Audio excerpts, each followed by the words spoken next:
My name is Kevin Cabrera. I'm library clerk with the Santa Ana Public Library.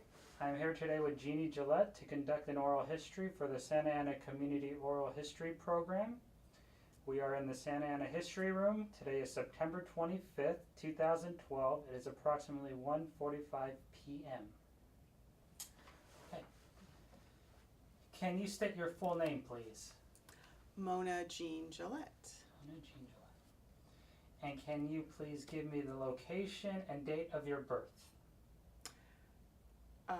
Orange, California at St. Joseph Hospital, July 18th, 1957.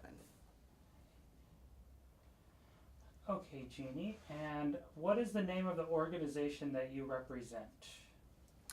Well, we have been known as the Save Our Orchard Coalition, and we have recently filed as a public benefit corporation with the state of California, and that name is the Old Orchard Conservancy.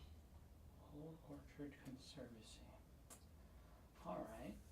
And what is your role with the Old Orchard Conservancy?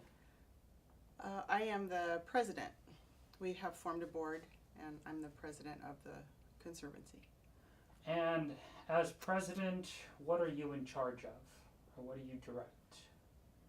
Well, at this point, we're attempting to save the Sexlinger Orange Orchard on Santa Clara in northeast Santa Ana.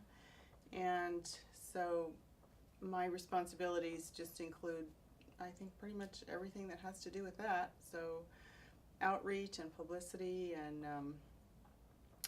soliciting donations, whatever kinds of media outlets that we want to participate in, Facebook, and we have a website we're redoing, and so I'll be very heavily involved in what that's going to look like. Okay. How did you become involved with this organization? Well, I became aware of a development project that was going to take place at the orchard. I happen to live around the corner from it myself, and just myself and one other person in the community decided to do what we could to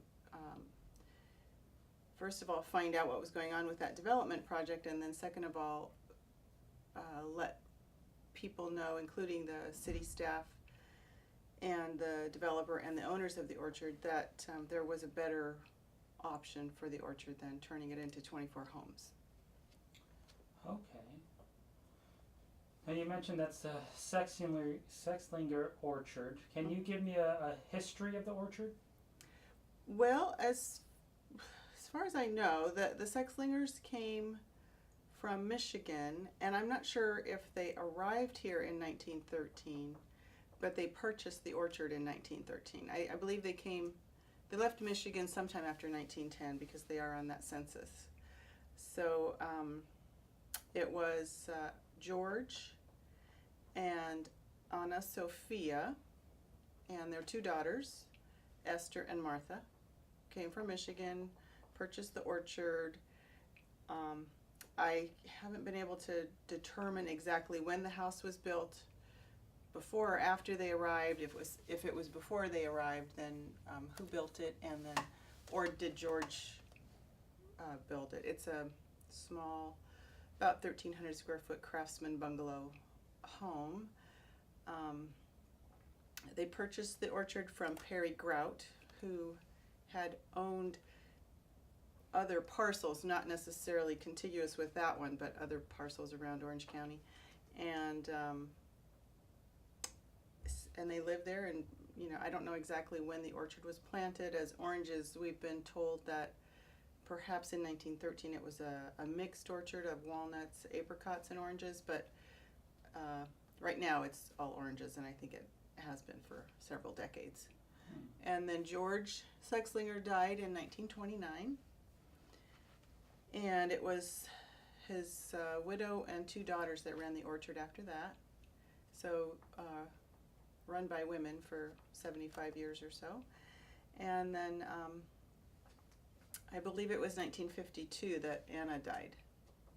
And Esther and Martha lived in the house, tended the oranges, did some replanting when things died, and just kept it an orchard. They have just their house, their garage, and the trees. That's all that's ever been there as far as I know.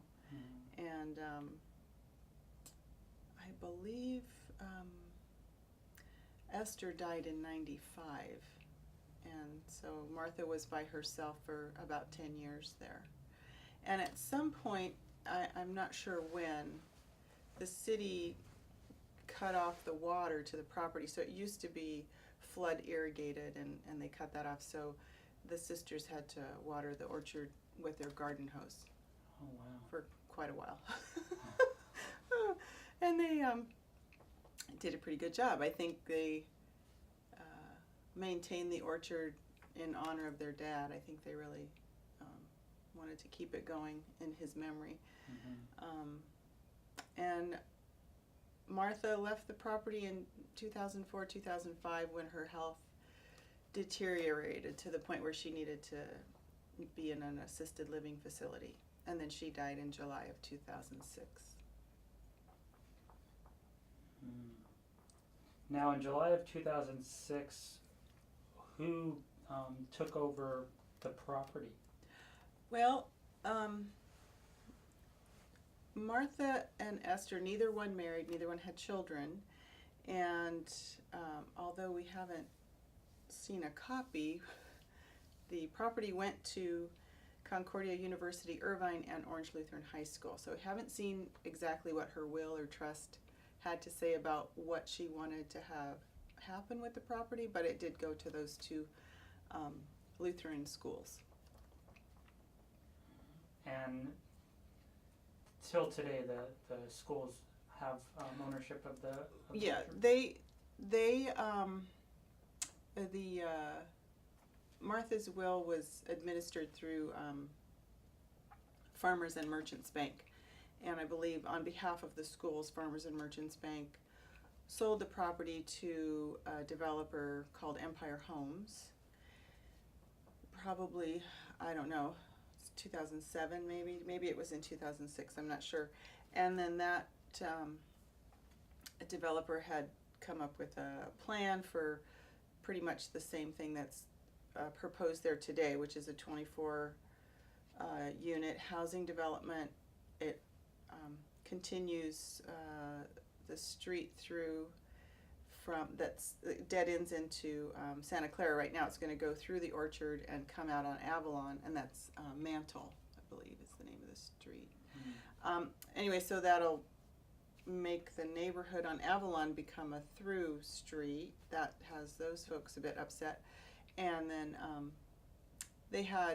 Empire Homes had started on the environmental impact report because of some issues with their proposed development and some of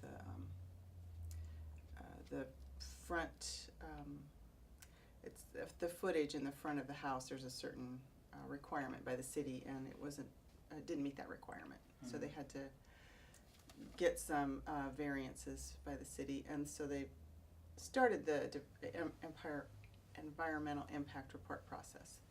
And then they withdrew their proposal from the city. I think they went bankrupt, and so then the property then went back to the schools. And at this point in time, the schools still own the property, and they are working with another developer, Tava Development, out of Costa Mesa,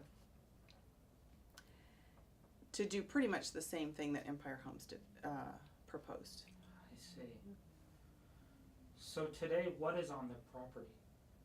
Still the home, the little craftsman bungalow, and the garage behind it, and that is in the northwest corner of the property.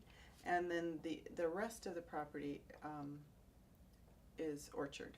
And there are 230 trees there right now, and based on the number of rows and the spacing, about 490 or 500 trees could fit on that property. So there's about 40% of the trees remain. Oh, wow. And these orange trees are still producing fruit? Most of them, yeah. They're Valencia oranges. The trees that are furthest to the south and the east of the house, or at that end of the property, are producing the least amount of fruit. They don't look so healthy. I'm sure there's going to be several trees that are going to die. They don't get water. Since the schools took ownership, they've never done any sort of regular maintenance there except the weed abatement that the city would require. So they do have to keep the weeds down, but they don't water, they don't fertilize, they don't harvest the fruit, they don't prune the trees, they do nothing there at all.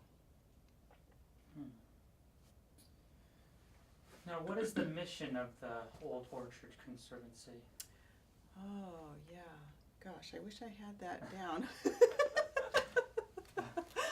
All right, we do have a mission statement. It is to preserve, acquire,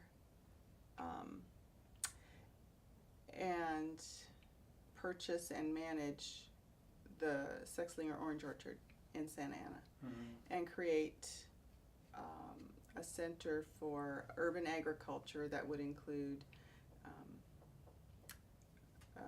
educational, historical, cultural aspects, and would be open to the public.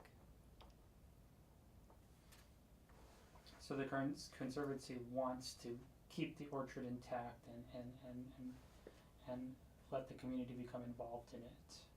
Right. Our plan would be, once, of course, over many phases, I suppose, purchase the orchard, the 5-acre parcel, rehabilitate the orchard and get that probably producing healthy fruit. We need to really work on the trees. They need some work. But we would like it to continue to produce and produce more fruit than it does now. And then the restoration of the house would be, we would like to turn that into a museum of agricultural, kind of Orange County's agricultural history, because agriculture was the economic engine here in the county for decades. And citrus was a huge part of that. And there are no orchards that exist in Orange County that produce fruit and are an example for people to visit as to how things worked back 100 years ago. There is, of course, a lot of open space if only 40% of the trees are remaining, and our plan would not be to plant the entire 5 acres in oranges. We would also like to start a community garden, exhibition gardens, and then individual gardens. So the exhibition gardens would showcase crops that were important to the agricultural history of Orange County, like sugar beets and celery and lima beans. And then community garden would be a garden where everybody could come and participate in the cultivation and planting and harvesting of the food that would be produced. And then individual gardens would be something that a family could come and pay a fee for the water on an annual basis, and then they would just be able to grow whatever they want there. Oh, wow. Now, in your opinion, why do you think it is so important to save this orchard?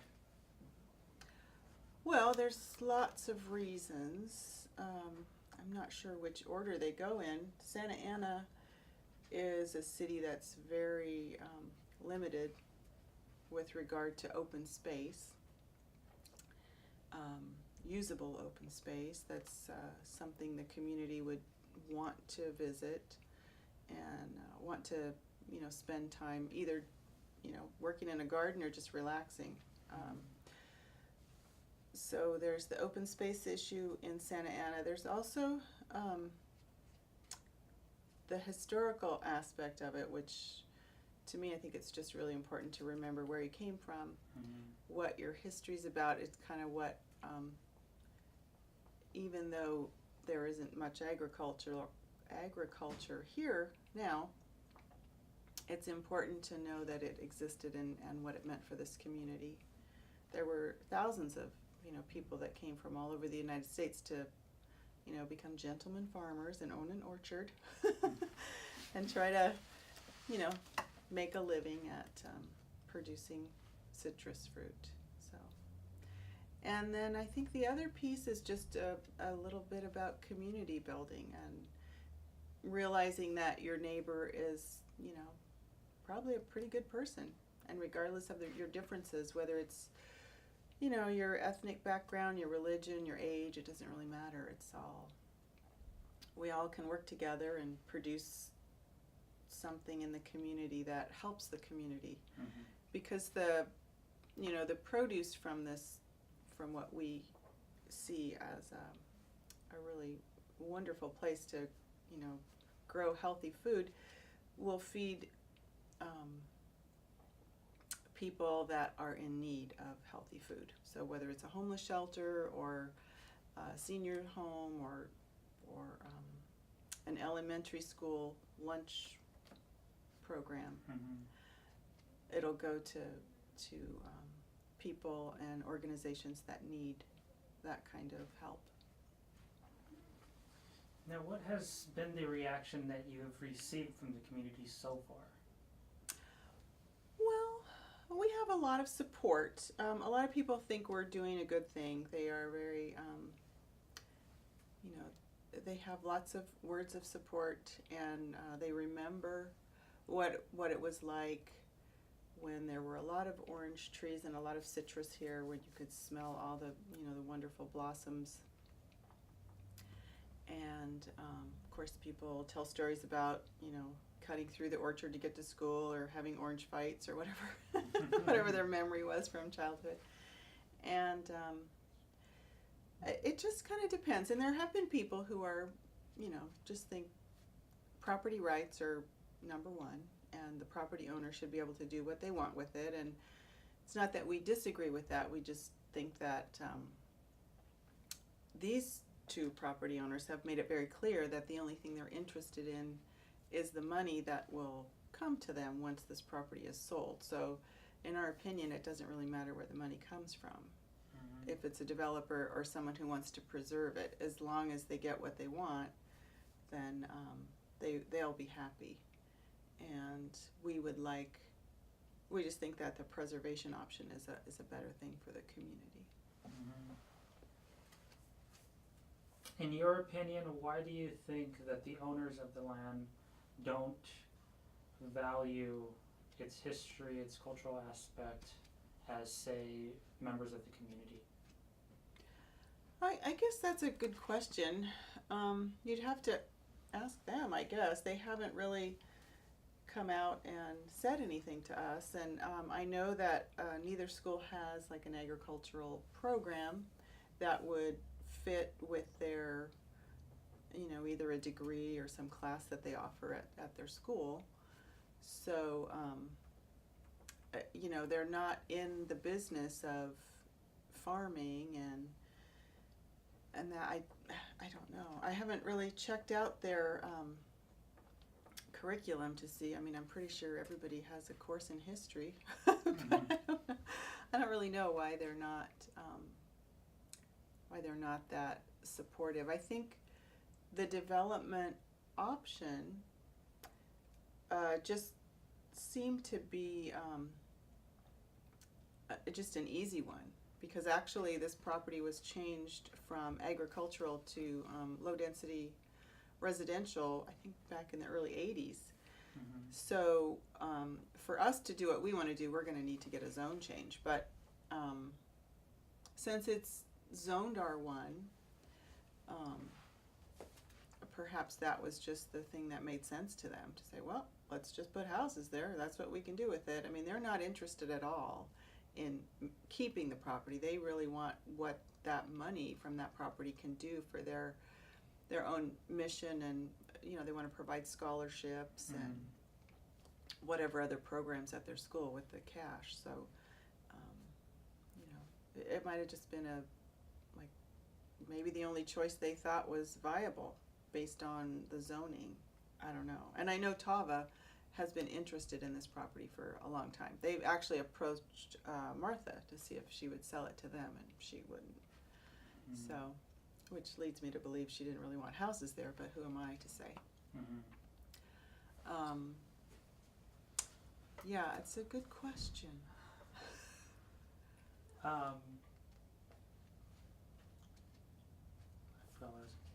What are the main, so what would you say are the main obstacles the Conservancy is facing to save this orchard? Well, I think the main obstacle right now is money. Mm-hmm. We need money because we need to buy it, and we have the city of Santa Ana did designate the property as historic at their council meeting in June of 2012. Mm-hmm. The Historic Resources Commission had this property before them, and the city had recommended that they place it on the Santa Ana Register of Historical Properties, and the Historical Resources Commission said no to that recommendation. So they did not put it on the register. We filed an appeal. It got on the city council's agenda, and they overturned the Historic Resources Commission decision. After that happened,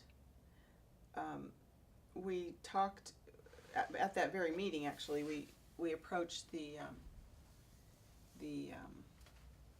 owners of the property and asked if we could, work out some deal or start a conversation or something. And so we have been talking to them about purchasing the orchard. So we just need the money to do that.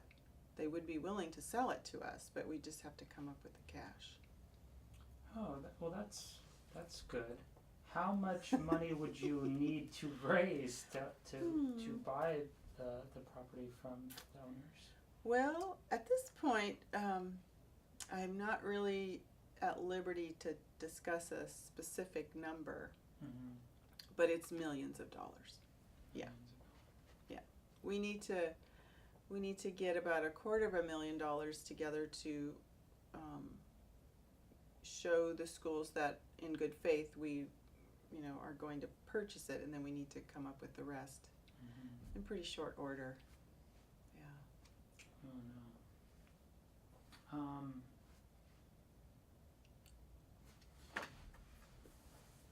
no. Now, if the plans to sell the orchard goes through and development of houses, replace the orchard, how would you like to celebrate or remember what you have done or what has been done, at least in order to save it? Oh, I don't know. Do I tie myself to a tree? My brother told me, don't do that. Maybe. Well, I haven't thought about that. I'm not, as long as there's something to fight, we will fight it. So if things don't work out to where we come up with the money by a certain deadline and they think they want to go through with development, then there are other avenues where we can mobilize to fight whatever it is they're going to do. So, but if it were to become houses, I suppose we could have a little party.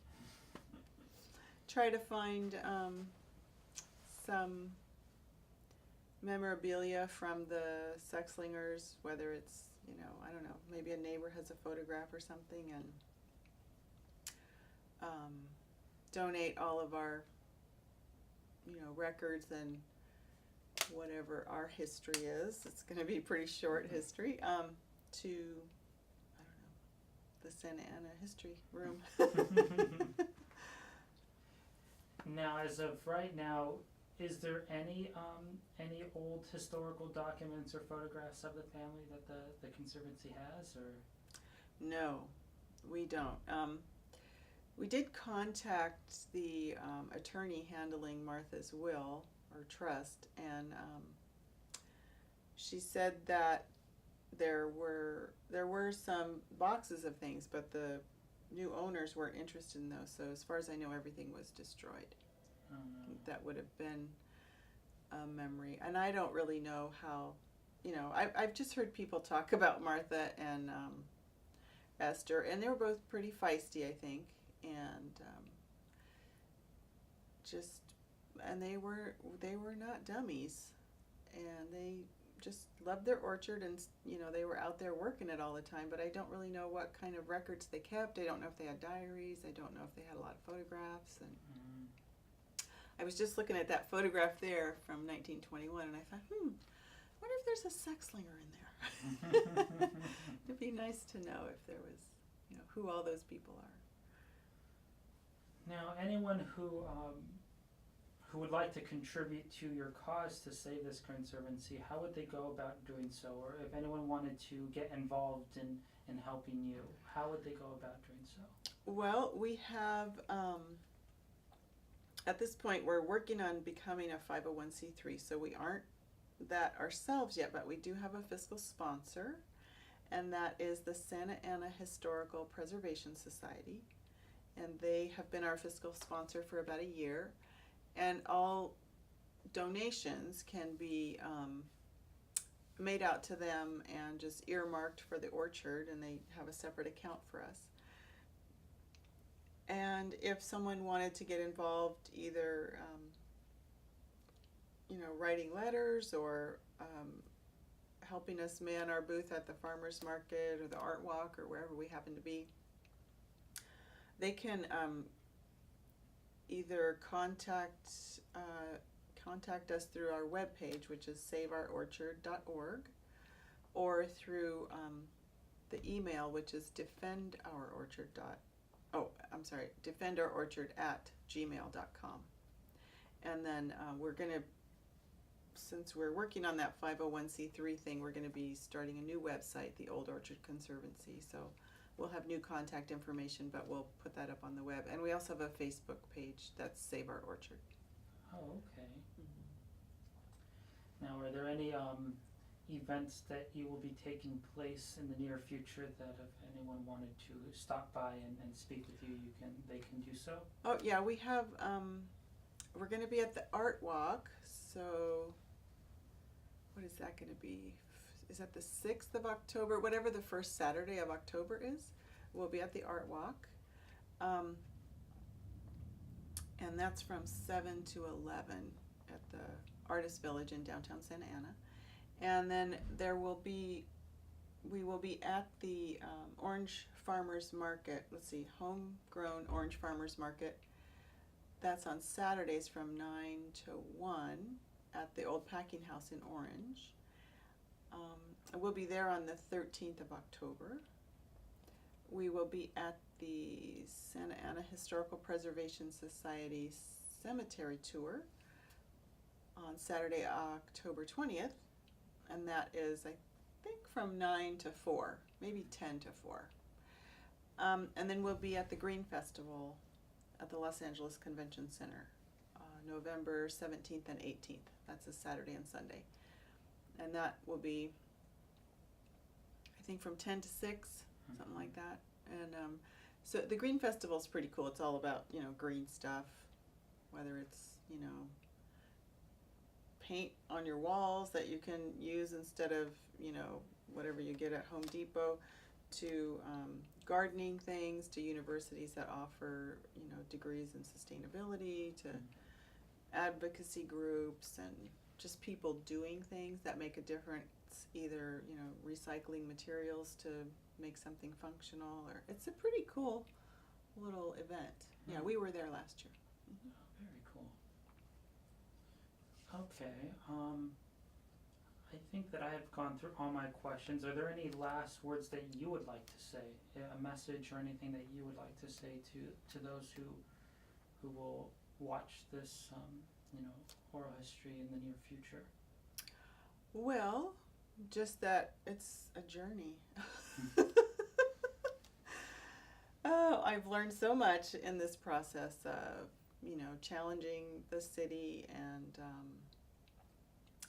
getting involved in the things that, you can get involved in as a regular citizen. The, environmental impact report came out last fall, and, we questioned that. We wrote comments about that, and that because of our comments and others, the city reevaluated the cultural aspect of the property, and then that's how it got on the historic register. Was that we made those challenges, they revisited that aspect of the environmental impact report, and then came up with a new finding that yes, it would qualify on the city level. And it's just interesting going to these meetings and interacting with commissioners and council people and city staff about what they're doing and what's good for the city, and it's a process I encourage people to get involved in. I guess that reminded me of the last question that I had forgotten. Since the property is on the historic register, what are the legalities around that? Is there anything that the property, can the property be saved because it's on that, or is? No, it can't. If a property owner ultimately has the right to do whatever they want with their property. So the two schools at this point are not interested in preservation. Because it is listed as a historic property, once an owner files for a permit to demolish that historic, in the city of Santa Ana, they basically, their code revolves around buildings, but this is a little different because it's a building and orchard. Once that permit is requested, then a 240-day waiting period takes effect. So just because it went on the register, it could still be on the register if nobody did anything. It would just be there. But the property owners did, a week after it was designated historic, filed for the permit to demolish the house and remove the trees. And so on that day, the clock started ticking, and so we have until early February to try and change things. The 240 days is up. But then they still are not going to get their permit to demolish because there's a pending EIR. So in this case, there'll be a little bit more time after February. I just don't know how much. So and it doesn't matter if you're on the national register or the state register or the city register. Historic designation does not protect a property if the owner wants to do something else. And I'm not sure what other mechanisms would go into effect if it was registered on the state or the national level. But 8-month waiting period for the city. And that's where we're at right now. We're into day maybe 110 or something out of the 240. And we're also working to put it on the national register. We're working on that application. Okay. Which is it's a lovely piece of paper.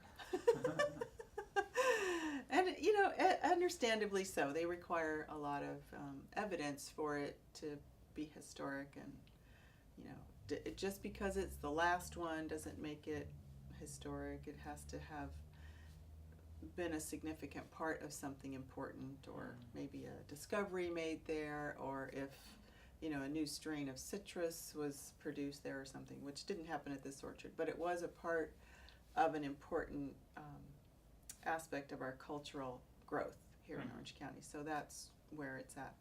That's one of the reasons that it would qualify, in our opinion. We have to still apply. See what they say. Well, very good. If there's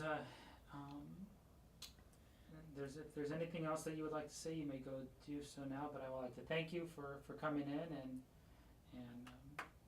sitting down with us and speaking about the Old Orchard Conservancy and the Sexlinger Orchard and